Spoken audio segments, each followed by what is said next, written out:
저 같은 경우 구독자 수가 한 115만 명 정도. 2010년에는 그냥 만들어만 놓은 거고요. 예. 사실은 이제 본격적으로 활동한 거는 2012년 정도였을 거예요. 제 게임 방송은 기존 게임 방송이랑 좀 달라요. 그러니까 기존 게임 방송을 리뷰, 예를 들어서 뭐 이 게임을 영화 리뷰처럼 하는 경우가 있고, 또 하나는 이제 중계, 아까 말씀하셨던 중계잖아요. 뭔가 롤이라든지 스타크래프트 같은 경우는 캐스터처럼 중계하는 거, 이런 경우가 기존의 방식이었다면 제 방식은 다르죠.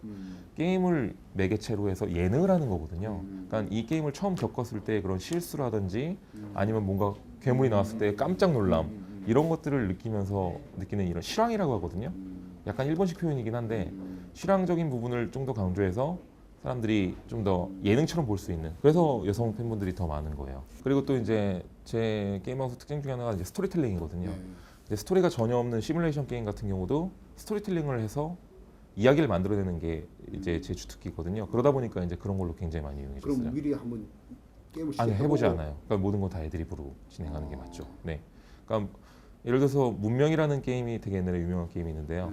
뭐 국가끼리 이제 전쟁을 하는 시뮬레이션 게임이에요. 사실 그 상황에서 스토리는 없거든요. 하지만 이제 제가 스스로도 거기서 스토리를 만들어서, 예를 들어 한국이라는 나라를 한다면 옆쪽에 있는 뭐 예를 들어 뭐 프랑스나 아니면 뭐 이런 곳은 우호적인 관계로 가서 찾아뵐 때마다 막 제가 같이 막 우호적으로 얘기하고 하고, 또 제가 싫어하는 우리랑 적대적인 나라에 가서는 막 제가 막 땡깡 부리는 그런 스토리를 내기도 하고, 그러면서 이제 많은 분들이 좀 더 재밌게 보시는 거죠.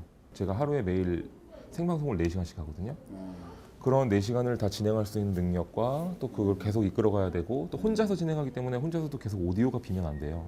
계속 무언가를 얘기해야 되는데 그럴 수 있는 능력은 사실 쉽지 않아요. 그렇죠. 그렇기 때문에 누구나 할 수 있지는 않아요. 근데 유튜브가 된다면 완전히 말이 달라지는 거거든요. 유튜브는 정말 선한 경쟁이에요. 라이브 스트리밍은 이제 TV 편성이랑 똑같아요. 내가 이 시간에 하고 있으면 누군가는 그 시청자를 피해보는 구조거든요. 근데 유튜브 같은 경우는 전혀 달라요. 내가 올려놓은 컨텐츠가 있더라도 다른 사람이, 예를 들어서 제가 뭐 이 파워에이드 먹방을 했다라고 친다면 다른 사람이 파워에이드를 먹방을 하더라도 서로 피해가 가지 않는 구조예요. 오히려 도움이 될 수도 있어요. 왜냐면 이 사람이 파워에이드 먹방을 내 걸 찾아본 다음에 또 이거에 대해서 궁금하니까 또 찾아보다가 연관된 영상으로 그 사람 영상도 같이 볼 확률이 굉장히 높거든요. 그래서 굉장히 선한 경쟁을 유발하는 구조고, 또 유튜브 같은 경우는 VOD 시스템이기 때문에 실제로 자기가 말을 잘 못해도 괜찮아요. 왜냐면 편집하면 되니까요. 네, 편집하면 되는 거예요. 그러니까 어느 정도 편집을 해서 구성을 하면 되는 거고, 또 실제적으로 구성 자체도 기존에 4시간 뭐 이렇게 3시간, 4시간 정도의 생방송이 아니라 그걸 축약시켜서 3분에서 5분, 3분에서 4분으로 오히려 축약시킬 수 있기 때문에 오히려 본인이 컨텐츠가 많지 않더라도 그것을 축약시키면 3, 4분 정도는 나올 수 있는 그 분량이 충분히 나오거든요. 그래서 사실은 기획력을 가지고 있다면 누구나 성공이 가능한 시장이에요. 그 기획이라는 게 어떤 거냐면, 사람은 진짜 누구나 뭔가 대박 날 것들은 하나씩 갖고 있어요. 그러니까 예를 들어서 뭐 이거 하면은 영상이 되게 잘 나올 거야, 뭐 인기가 되게 많아질 거야 라고 하는데, 사실은 따지고 보면 그 영상 하나 올리면 더 이상 올릴 게 없는 영상들이거든요. 그러니까 오히려 그런 기획력보다는 더 사람들이 적게 보더라도 사람들이 꾸준히 볼 수 있는 것들을, 예를 들어서 뭐 제가 뭐 예를 든다면 뭐 나는 하루에 5,000원으로 식단을 해결할 수 있는, 그러니까 그래서 5,000원으로 이제 뭐 반찬을 만든다든지 아니면 뭐 식사를 만든다든지 한 끼 5,000원에 한 끼 이렇게 해가지고 장을 봐서 그걸로 만드는 것들을 콘텐츠로 만들어서 매일매일 올릴 거야 라고 한다면 되게 좋은 메인 기획이에요. 그럼 그 채널에 이제 아이덴티티가 생긴 거거든요. 이제 사람들이 이제 네, 그런 것들을 영상들을 꾸준히 올립니다. 그러면 초반에는 조회수가 당연히 안 나와요. 왜냐면 잘 알려지지 않았으니까요. 초반에는 잘 안 나오겠지만 이제 몇 개월이 지나고 반년 정도가 지나게 되면 어느 순간 어떤 영상 하나가 화제가 되든지 아니면 어떤 연관 동영상으로 뜨게 돼서 사람들이 좀씩 유입되기 시작합니다. 빵 터지는 영상이 하나 생기는 거죠. 그렇게 되면 그 사람이 내 채널로 들어오게 되잖아요. 내 채널로 들어왔는데 기껏해야 영상이 몇 개밖에 없어 라고 한다면 그 채널에 대해서 신뢰성이 안 생기기 때문에 구독을 안 하게 돼요. 우리가 네이버에다가 회원가입을 하는 이유는, 네이버는 절대로 우리에게 배신을 안 하고 뭔가 컨텐츠가 많을 것 같은 이유 때문에 회원가입을 하는 거잖아요. 그렇지 않은 이상한 사이트라면 절대로 회원가입하지 않겠죠. 잠깐 보더라도.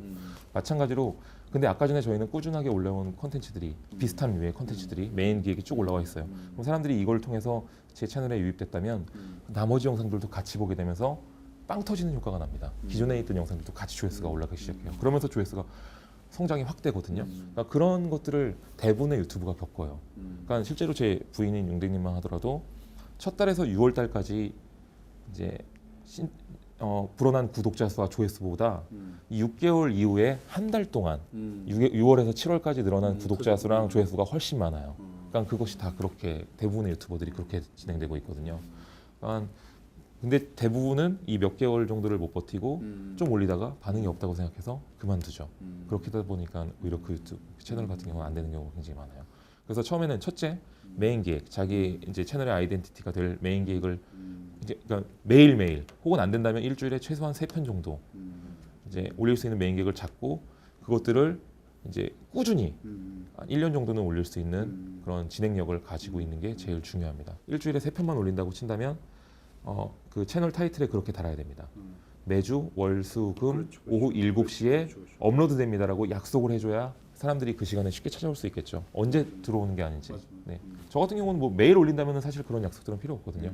왜냐면 어차피 들어오면 매일 올라가 있으니까. 그래서 매일 업로드 됩니다라는 약속만 해주시면 되니까요. 유튜브가 글로벌 진출에 굉장히 용이합니다. 예. 그러니까 기존의 라이브 스트리밍 방송 같은 경우는 해외 진출은 거의 꿈도 못 꾸는 실정이거든요. 왜냐면은 이제 언어의 장벽이 굉장히 기인해서. 근데 유튜브 영상 같은 경우는 그리고 또 플랫폼 자체가 해외에 나가 있는 서비스가 아니잖아요. 예. 예를 들어서 아프리카 서비스라고 한다면 거의 국내거든요. 국내에서만 보는데 외국 사람들이 보고 싶어도 볼 수 있는 방법이 없는 거예요. 근데 유튜브 같은 경우는 진짜 전 세계에 망이 다 깔려 있는 거고 그 플랫폼 자체에다가 제가 저희 집에서 한국에 있는 저희 집에서 영상을 올려도 미국에 있는 사람이 제 영상을 바로 체크해서 볼 수 있어요. 제가 영어로 제목만 단다면요.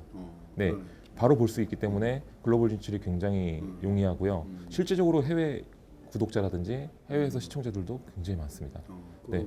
110만 중에서 115만 중. 예전에 구글에서 제가 말씀했을 때 제가 한 80만 명이었을 때 구글에서 저한테 말씀해줬던 게 제 구독자의 40% 정도가 해외 구독자라고 했어요.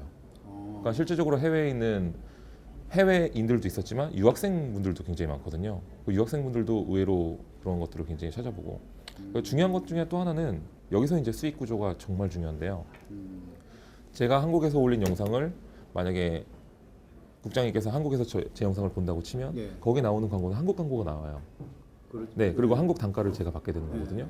근데 만약에 미국에 계신 어떤 분이 제 영상을 봤다라고 한다면 그 앞에 달리는 광고는 구글에 의해서 미국 광고가 나가게 됩니다. 그럼 단가는 미국 단가가 되게 되는 거고요.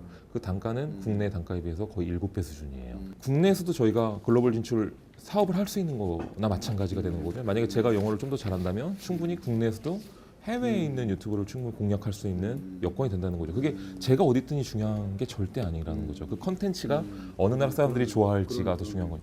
그래서 실질적으로 국내에서 해외 활동을 준비하고 있는 분들도 많겠지만 사람들이 알게 모르게 뭐 싸이나 소녀시대는 알고 있겠지만 알게 모르게 해외 진출이 이루어지고 있는 것들이 의외로 굉장히 많다는 거죠. 네, 그러니까 앞으로 그런 것들이 더 많아질 거고요. 그렇게 되면 국가적으로도 굉장히 이득이라고 저는 보거든요. 네. 그럼 혹시 해외 유저들을 겨냥한 무슨 뭐 이 중계를 한번 생각하고 있다는 그럼 뭐 실제적으로 저 같은 경우도 영어가 굉장히 약하기 때문에 영어를 배우고 있지만 실제로 제가 영어를 배워서 영어 콘텐츠를 하겠다 이거는 좀 약간 어불성설이거든요. 그거보다는 오히려 키즈 콘텐츠에서 핵심을 답을 찾는 거죠. 왜냐면 키즈 콘텐츠 같은 경우는 언어가 필요 없어요. 언어가 필요 없어요. 왜냐면 똑같이 저쪽도 3, 4세 2세부터 3세까지가 보고 이쪽도 2세부터 3세까지가 보기 때문에 그 제목이라든지 정보들만 영어로만 잘 적어준다면 충분히 저쪽에서도 다 통해요. 그리고 실질적으로 진짜 키즈 크리에이터들 컨텐츠들도 해외에서 보는 그 이제 조회수가 굉장히 많습니다. 네, 굉장히 많아요. 그리고 실질적으로 유튜브 쪽에서도 굉장히 준비하고 있는 핵심 사항 중에 하나가 이제 이 한 영상에 대해서 이제 멀티 타이틀이 생기는 거죠. 어떤 거냐면 이 영상을 제가 한국에서 올릴 때는 한글 제목을 쓰면 되고요. 이게 외국에서 노출될 때는 제가 제목 쓰는 칸이 또 있습니다. 그걸 국적을 설정해서 영어다라고 한다면 영어 제목을 또 써놓는 거죠. 근데 이 영상에 똑같은 영상에 대해서 한국에서 볼 땐 한국 제목이 뜨고 미국에서 볼 땐 미국 제목이 뜨는 거죠. 러시아에서 볼 때는 제가 만약에 러시아를 써놨다면 러시아어도 뜨는 거고 그렇게 이제 유튜브 쪽에서도 적극적으로 공략하고 있는 거죠. 그래서 이제 국내 싸이 같은 경우도 글로벌 진출을 그렇게 할 수 있었던 이유도 사실은 유튜브 덕이 제일 크죠. 그렇죠. 네, 맞아요. 그래서 그런 것처럼 이제 일반인 중에서도 그런 사람들이 조금씩 이제 생겨나기 시작하고 있고 그다음에 이제 앞으로는 굉장히 그런 사람이 정말 많습니다.